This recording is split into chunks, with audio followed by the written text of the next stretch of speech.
There's a lot more to go on that one, but let me ask you, Mr. Afegbua, I apologize, by the way. I mean, we lost the signals with Mr. Falana the other time, and we certainly will have him back. As soon as we do, we'll let you know. Well, Mr. Afegbua, you've listened to Mr. Falana, you've also listened to Dr.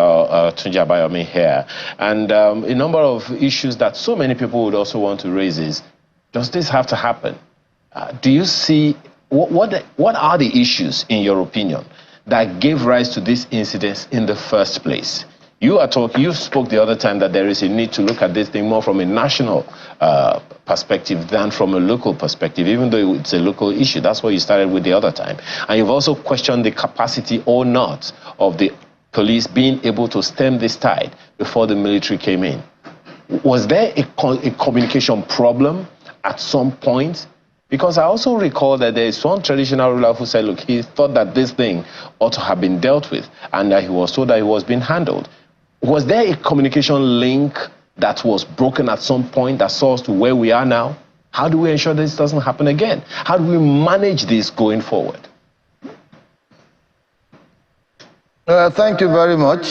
Let me remind, Mr. Femi Falana, SAN, that it's not all the time that we blame government for every incident, particularly when it has to do with issuing of statements and what have you. I think we should be tired of even issuing statements. We should be able to do things collectively, both as a people and government, to ensure that we nip some of this crisis in the bud.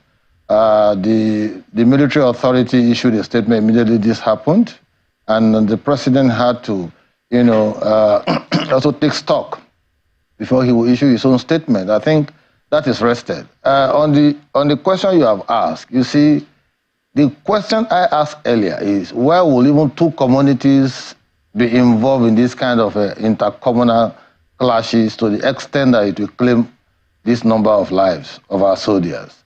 What is the social responsibility of the citizenry, even to the military? When you see a man in a military uniform, what comes to your mind as a citizen of the country? What kind of relationship should exist between military and the civilians? How do we perceive the military? How do we also perceive the police? If you know how volatile the system has been now, there's literally little or no respect for the police when it comes to intercommunal clashes, and police are being drafted to go and mitigate such crises.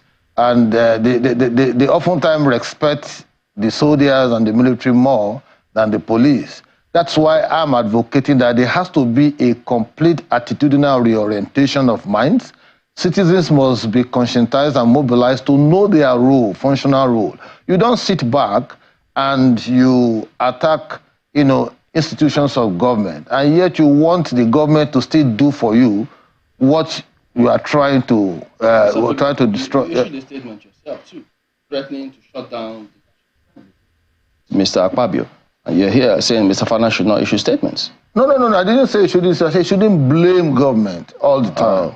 I'm not saying he has the right to issue statements. He shouldn't blame government all the time about not issuing statement immediately. I said the military. No, the military authority issued a statement on the issue. He's saying that on the 16th that he didn't see any statement on the 17th before the president spoke. The president will not jump to, but why did you issue your own statements? My own statement to shut down the National Assembly if they pitch because it's their process. No. Whatever they do there, should we be interfering with their process? What process? The National Assembly, I mean, they're lawmakers. They follow their processes and their rules. You see, the issues are deeper than that, Chamberlain. It's come to a point that I was arguing yesterday with some people that Nigeria is not a country yet. We don't have a nation.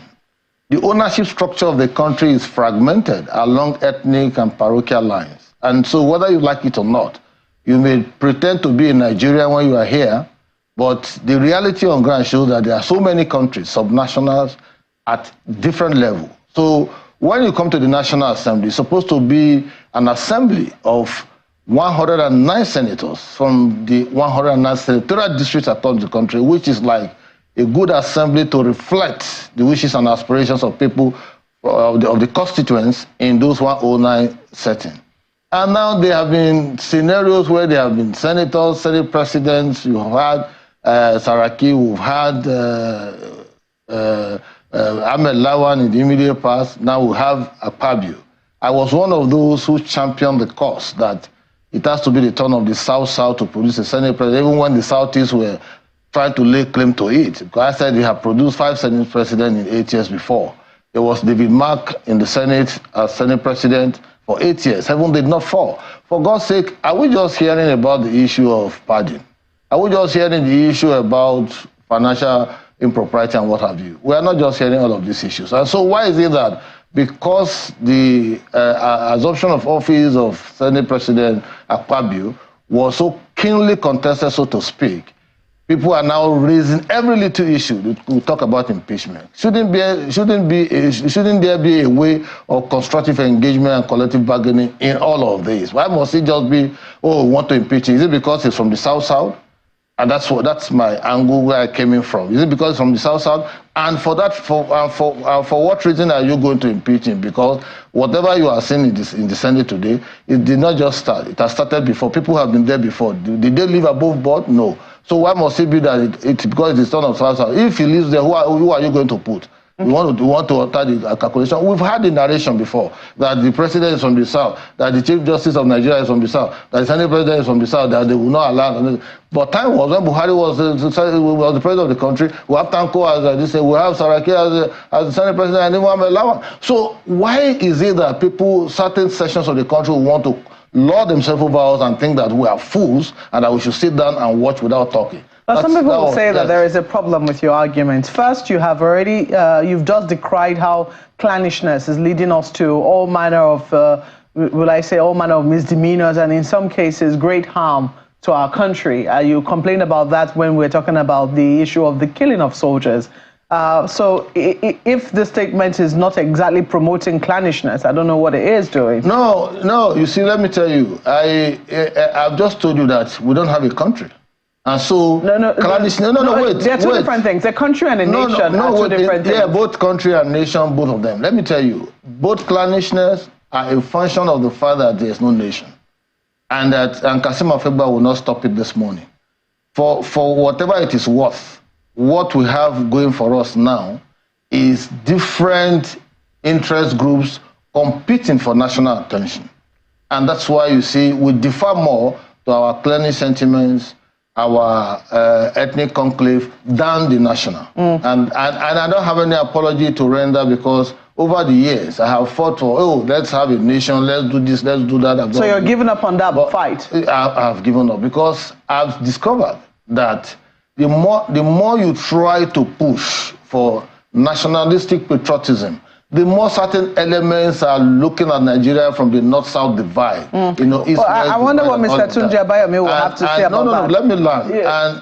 And essentially, when you look at Senator Ningi's argument, the argument is that, oh, his constituency had 2 billion and some other persons in the south had 12 billion or even 100 billion, what have you. But I'm saying that there has been a precedent. What did Ningi say when Amela was there, when he took a lot of projects to so that's another problem. Yes. That's the second problem which you've just highlighted. The second problem is that it doesn't matter the level of misappropriation or the level of malfeasance leveled against a public official. If it is the turn of that particular region, the person must serve out their term regardless. And some people will say that's problematic. Because no. It's not. Nobody has established any financial malfeasance because the argument of Ningi is that certain monies were not properly allocated and he can't read through the line. But the chairman of the appropriation committee, Adeola, Senator Yayi, gave a valid explanation to the first line charge, the statutory